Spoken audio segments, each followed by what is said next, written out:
अगर तुम अब भी सो रहे हो तो जाग जाओ, अगर तुम अब भी चुप हो तो बोल उठो, अगर तुम अब भी कमजोर हो तो खुद को ताकतवर बनाओ, क्योंकि इस बार कोई नहीं आएगा। हाँ, कोई नहीं आएगा। इस बार उठना तुम्हें होगा। अंधकार अपने चरम पर है, लेकिन प्रकाश कहाँ है? हर युग में जब अधर्म बढ़ा तब किसी न किसी ने धर्म की रक्षा की। त्रेता में श्री राम आए, जिन्होंने अधर्म को मिटाकर धर्म की स्थापना की। द्वापर में श्री कृष्ण आए, जिन्होंने छल कपट और अधर्म को समाप्त किया। लेकिन अब कौन आएगा? क्या इस कलयुग में कोई अवतार लेने वाला है? क्या कोई आकर अधर्म और अन्याय को समाप्त करेगा? नहीं, इस बार कोई अवतार नहीं आएगा, क्योंकि इस बार अवतार लेने वाला तुम खुद हो। आज का समय अधर्म और पाप का राज। आज दुनिया में चारों तरफ अन्याय, झूठ, छल और कपट फैला हुआ है। लोग अपने स्वार्थ के लिए किसी को भी धोखा देने को तैयार है। सच्चाई की कोई कद्र नहीं, ईमानदारी को बेवकूफी माना जाता है। लोग सोचते हैं कि अच्छाई की अब कोई जगह नहीं बची, लेकिन यही सबसे बड़ा धोखा है। अंधकार चाहे जितना भी घना हो, एक चिंगारी उसे जलाकर राख कर सकती है, और वो चिंगारी तुम्हारे अंदर है। कलयुग में महापुरुष कौन होगा? भगवान श्री कृष्ण ने गीता में कहा था, जब जब अधर्म बढ़ेगा तब तब मैं अवतार लूंगा। भगवान कल के आएंगे, लेकिन क्या तब तक हम बस तमाशा देखते रहेंगे? क्या हम अपने अधिकारों के लिए नहीं लड़ेंगे? क्या हम अन्याय और अत्याचार को यूं ही बढ़ने देंगे? नहीं, अब उठने का समय आ गया है। अगर तुम अन्याय के खिलाफ खड़े हो सकते हो तो तुम ही कलयुग के नायक हो। अगर तुम सच बोलने की हिम्मत रखते हो तो तुम ही इस युग के महापुरुष हो। अगर तुम डर को हरा सकते हो तो तुम ही धर्म की रक्षा करने वाले हो। महापुरुष कोई और नहीं बल्कि तुम खुद हो। अब खुद को पहचानो, जागो,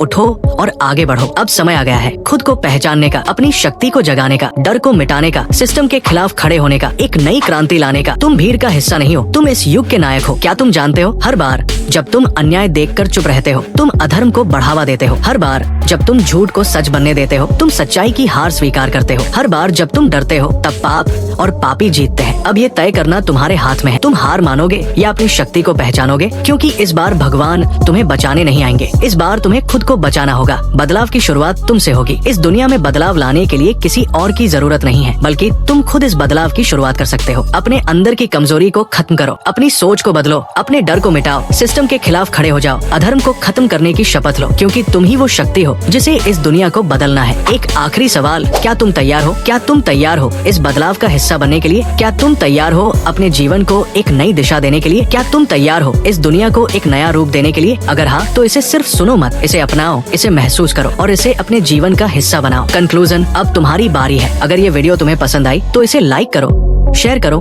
और इस आवाज को दुनिया तक पहुंचाओ, क्योंकि तुम्हारी हिम्मत, तुम्हारी आवाज, तुम्हारा संघर्ष, यही इस कलयुग का सबसे बड़ा बदलाव लाएगा। अब समय आ गया है खुद को पहचानने का, अब समय आ गया है कलयुग का नायक बनने का।